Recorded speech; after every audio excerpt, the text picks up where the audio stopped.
students, myself Sachin Rana, PhD Mathematics, and this video is brought to you by Eminence English Chemistry School Kuलाई। तो हम 6th class में जो chapter 4th है basic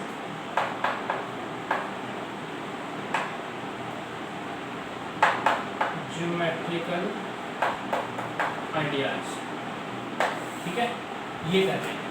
तो पिछली video में जो प्रीवियस वीडियो थी उसमें हमने इस चैप्टर की जो 5th एक्सरसाइज है मीन्स 4.5 है जो वो कवर की थी, ठीक है। तो जिन बच्चों ने वो वीडियो नहीं देखी है या जो बच्चे न्यू हैं, हो सकता है आज ये फर्स्ट वीडियो ही देख रहे हो, तो उनको मैं यही सजेस्ट करूँगा कि इस वीडियो के डिस्क्रिप्शन में मैंने एक लिंक दे रखा है प्रीवियस वीडियो का, ठीक है। तो आप उस डिस्क्रिप्शन में जाइए और जो लिंक है उसे खोलकर तो जो वीडियो है यूट्यूब पर वो देखिए ताकि आपको थोड़ा आइडिया लग जाए, ठीक है। क्योंकि उसमें हमने सर्कल के बारे में बताया था और जो हम अभी एक्सरसाइज स्टार्ट करने वाले हैं एक्सरसाइज 4.6 उसमें सर्कल से रिलेटेड ही क्वेश्चन है सारे, ठीक है। हालांकि मैं बताता रहूँगा बीच में जो टर्म्स हैं, लेकिन फिर भी सजेस्ट करूँगा कि एक बार डिस्क्रिप्शन बॉक्स में जाके जो वीडियो है वो जरूर देखें, ठीक है। चलिए स्टार्ट करते हैं एक्सरसाइज 4.6। फर्स्ट क्वेश्चन देखिए। फर्स्ट क्वेश्चन में फ्रॉम द फिगर आइडेंटिफाई, देखिए एक डायग्राम दे रखा आपको, तो मैं डायग्राम बना देता हूँ पहले। डायग्राम दे रखा है, इसमें यहाँ पर है ये सेंटर O और ये एक डायमीटर हो गया C A, उसके बाद ऐसे एक सेक्टर बना रखा है ये B है, यहाँ पर पॉइंट दे रखा है P, एक पॉइंट यहाँ दे रखा है Q और यहाँ पर ये सेगमेंट दे रखा है, ये है E पॉइंट और ये है पॉइंट D, ये है C, ये O हो गया A B P Q, ये डायग्राम दे रखा आपको, ठीक है। और इस डायग्राम से जो फर्स्ट क्वेश्चन में जो A पार्ट है उसमें पूछा गया है from the figure identify number 1 the centre of a circle. तो सबसे पहले हमें बताना है सेंटर ऑफ सर्कल। तो इस सर्कल का मैं बता चुका हूँ सेंटर क्या होता है, ठीक है। आपको आइडेंटिफाई करना है, तो यहाँ पर देखिए सेंटर क्या है, O है। तो हम इसमें जो सेंटर ऑफ सर्कल है इसमें लिखेंगे कि point O represent the center of circle, बस आपको लिख देना है, ठीक है। इस फिगर से देखा हमने जो ये पॉइंट है ये क्या है, इसका सेंटर है, तो पॉइंट O है क्योंकि, तो इसलिए हमने लिख दिया point O represent the centre of circle, ठीक है। सेकंड में देखिए, सेकंड में पूछा गया है 3 रेडियाई, 3 रेडियाई, ठीक है। 3 रेडियाई आपको बताने हैं। अब देखिए 3 रेडियस मैं बता चुका हूँ, सर्कल के सेंटर से उस सर्कल पे कहीं भी आप एक लाइन खींच दे तो वो क्या बनेगी, सेंटर, उसका क्या बन जाएगी, रेडियस बन जाएगी। तो यहाँ पर जो 3 रेडियस है वो कौन सी आएंगी, एक तो OA, एक बन जाएगा OB एंड एक बन जाएगा OC। तो ये हो गए 3 रेडियस हो गए, मतलब 3 रेडियस हो गए। Radii is the plural of radius, singular होता तो रेडियस, प्लूरल है तो इसलिए रेडिया लिख दिया, RADII, ठीक है। आगे समझ में। अब थर्ड देखते हैं, थर्ड है डायमीटर, थर्ड है डायमीटर। आपको रिप्रेजेंट करना है कि डायमीटर कौन सा है, AC है। तो इसमें आप लिख दोगे AC represents the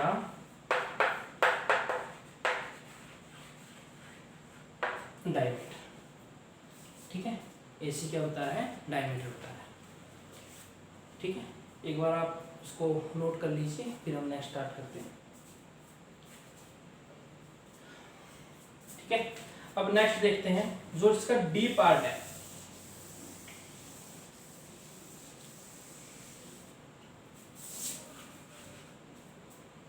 D part है जो,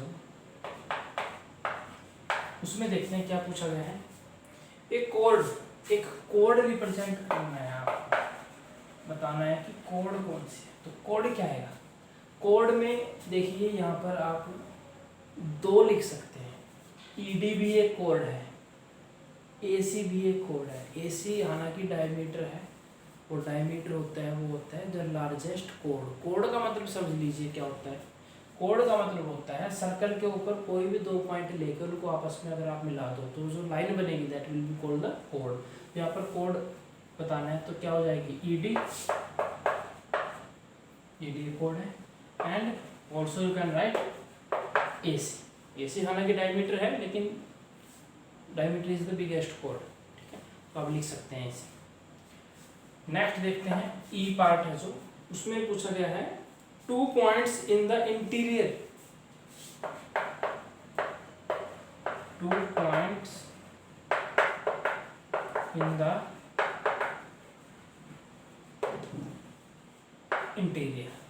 इंटीरियर में बताया था मैंने, इंटीरियर एक्सटीरियर। इंटीरियर का मतलब होता है सर्कल के अंदर, एक्सटीरियर सर्कल के बाहर, ठीक। तो हमें इंटीरियर पूछा गया तो 2 पॉइंट्स, कौन से पॉइंट होंगे जो सर्कल के अंदर है, O and P।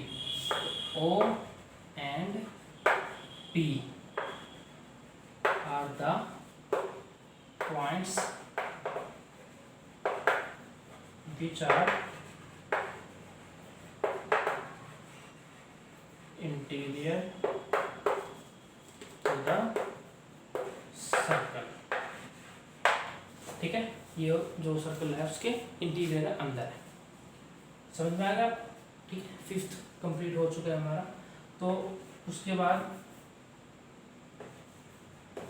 F portion देखिए क्या है, ए पॉइंट इन द एक्सटीरियर। अब एक्सटीरियर में पूछ लिया, एक पॉइंट बताइए, point in the exterior. Exterior में देखिए, अब एक्सटीरियर का मतलब सर्कल से बाहर, तो इस सर्कल से बाहर देखिए एक्सटर्नल पॉइंट क्या है, Q है, ठीक है। तो Q is the required point which is exterior to the circle. तो यहाँ पर आप लिख देंगे a point in the exterior of circle is Q।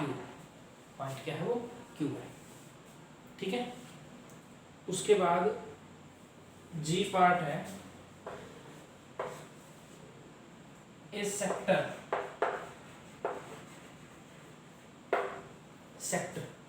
ठीक है। तो सेक्टर मैंने आपको बताया था 2 रेडियस मिलके जितना एरिया ऑक्यूपाई करती है that will be called the sector. तो ये 2 रेडियस हैं OA और OB, तो ये इन्होंने जो एरिया लिया वो ये बन गया, ठीक है, OAB। तो OAB क्या हो जाएगा, सेक्टर हो जाएगा। ए सेक्टर इज OAB, ये ले लीजिए OAB, ये क्या बन गया, एक सेक्टर बन गया, ठीक है। अब इसका जो लास्ट पार्ट है H, ए सेगमेंट। अब सेगमेंट पूछ रखा है, तो ए सेगमेंट इज, यहाँ पर आप एरिया लिखे हैं, sector is area OAB। Same A segment is area, ये क्या होते हैं, सेक्टर हो गया, सेगमेंट हो गया, ये एरियाज होते हैं, तो एरिया लिखे हैं। अब सेगमेंट का क्या मतलब होता है, देखिए सर्कल के सेक्टर और सेगमेंट में डिफरेंस है। सेक्टर के अंदर तो आप 2 रेडियस के बीच का जो एरिया वो ऑक्यूपाई करता है वो लेते हैं, और सेगमेंट के अंदर क्या करते हैं आप, जो एक कोड है वो कोड कितना एरिया बना रही है उसे हम बोलेंगे सेगमेंट। तो यहाँ पर देखिए ये एरिया जो बन रहा है, ये एरिया, तो आप बोलोगे is the area occupied by E D, तो ये बन गया हमारा सेगमेंट।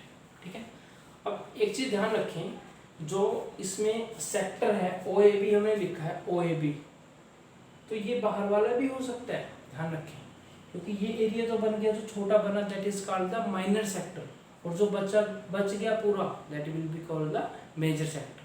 तो आप ये बता देंगे अगर आप लिखोगे sector is area O A B, तो अगर आप ये रिप्रेजेंट कर रहे हो, ठीक है, तो कोई दिक्कत नहीं है, और वैसे भी आप अगर ये रिप्रेजेंट कर रहे हो तो आप इसको यहाँ पर माइनर भी लिख सकते हैं। सेम सेगमेंट के केस में अगर आप यहाँ पर रिप्रेजेंट कर रहे हो तो आप क्या लिख सकते हैं, इसको माइनर सेगमेंट, क्योंकि ये वाला जो हिस्सा है ये माइनर है, और जो बच गया ये भी तो एक सेगमेंट ही हुआ, तो इसको हम बोलेंगे मेजर सेगमेंट। ठीक है, तो ये आपका जो फर्स्ट क्वेश्चन है कंप्लीट हो चुका है।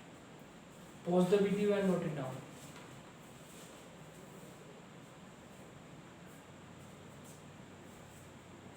ठीक है, समझ में आ गया आप? अब इसके बाद नेक्स्ट क्वेश्चन देखते हैं, सेकंड।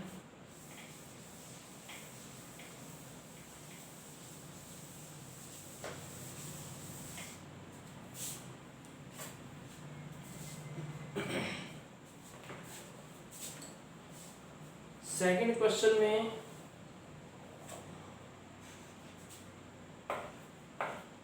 जो फर्स्ट पार्ट है उसमें लिखा हुआ है इज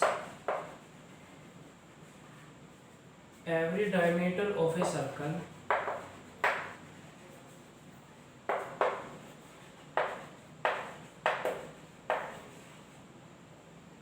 also equal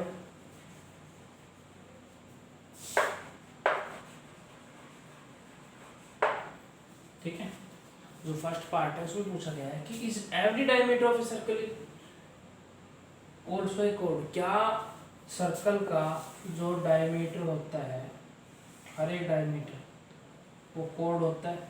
कोड का मतलब मैंने बताया था, सर्कल के अगर आप ऊपर कोई दो पॉइंट ले लें और उन दोनों पॉइंटों को आपस में मिला दें, then it will become the code. तो यहाँ पर देखिए हमने एक पॉइंट ले लिया ए, दूसरा पॉइंट ले लिया बी। अब ए और बी दोनों क्या है, सर्कल के ऊपर ही तो है, तो इनको आपने मिला दिया, तो ये क्या बन गई, कोड बन गई। अगर वो कोड सेंटर में से पास हो रही है तो वो डायमीटर बन जाती है। ठीक है, तो यहाँ पर कोई हमें तो बस ये पूछा गया था कि क्या हर एक डायमीटर कोड होता है। ठीक है, तो हम लिखेंगे यस, इसका आंसर यस लिख दीजिए कि यस हाँ होता है, हर एक डायमीटर है वो क्या होता है, कोड होता है। और yes it is largest code, ये लिखिए आप, जो डायमीटर होता है वो क्या होता है, लार्जेस्ट कोड होता है, सबसे बड़ी कोड होता है। बी पार्ट में पूछा गया है is every code of a circle also a diameter, is every code of a circle also a diameter. अब देखिए, अब इसने पूछा है क्या हर एक कोड सर्कल की डायमीटर होती है, नहीं, नो, इसका आंसर आएगा नो। क्यों, ये सर्कल है मान लीजिए, और ये दो पॉइंट सर्कल पे, एक यहाँ पर और एक यहाँ पर, मैंने इनको मिला दिया, ये कोड बन गई। ठीक है, अब ये कोड क्योंकि सेंटर से पास नहीं हो रही, that's why we can not say that this is the diameter, हम कह सकते हैं कि डायमीटर नहीं है। ठीक है, तो आप लिखेंगे know if code doesn't pass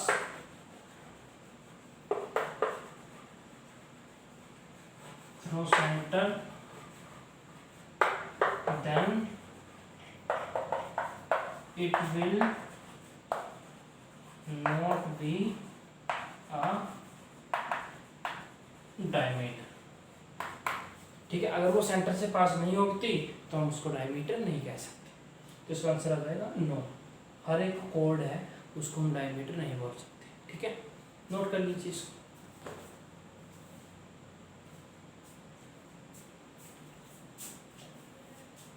ये समझ में आ गया आपको? अब इसमें जो थर्ड है draw and circle, sorry draw any circle and mark. अब इसमें आपको क्या करना है, जो इसका नेक्स्ट पोर्शन है उसमें मैं आपको पहले बता देता हूँ कि जैसे कि मैंने वीडियो के स्टार्टिंग में बोला था, आपको इस वीडियो के जो डिस्क्रिप्शन में वीडियो दे रखी है वो देखनी पड़ेगी। तो उसके बाद आप इसके आगे के जो 2 क्वेश्चन हैं ये दोनों कर सकते हैं, क्योंकि उसमें मैंने बेसिक बताया था सर्कल के बारे में। और इससे नेक्स्ट क्वेश्चन में भी सर्कल की जो डिफरेंट टर्म्स हैं, चाहे वो उसका रेडियस हो, डायमीटर हो, सेक्टर हो, सेगमेंट हो, ठीक है, कोड हो, आर्क हो, वो पूछे गए हैं। तो अगर आप जो वीडियो है इससे पहले वाली वो देख लेते हैं तो सर्कल से रिलेटेड जितने भी आपके जो 4.6 के नेक्स्ट जो क्वेश्चन है थर्ड उसमें पूछे गए हैं जो भी टर्म, वो आप आराम से कर सकते हैं। ठीक है, तो मैं फिर से सजेस्ट करूँगा कि डिस्क्रिप्शन में जाकर जो वीडियो है 4.6 से पहले वाली, मतलब इससे प्रीवियस वीडियो है, वो ज़रूर देखें। ठीक है, तो ये लास्ट एक्सरसाइज है इसकी 4.6 की। कोई प्रॉब्लम हुई तो कल हम स्टार्ट करेंगे इसको, अदरवाइज कल फिर नेक्स्ट जो चैप्टर है आपका वो हम स्टार्ट करेंगे। अगर कोई प्रॉब्लम हुई तो फिर हम इसके जो क्वेश्चंस बचे हुए हैं वो भी बता देंगे। ठीक है, कोई भी दिक्कत हो आपको कमेंट सेक्शन में आप लिख सकते हैं, उसके बाद जैसे भी होगा आपके डाउट को क्लियर किया जाएगा। ठीक है, तो मिलते हैं नेक्स्ट वीडियो में। Thank you very much.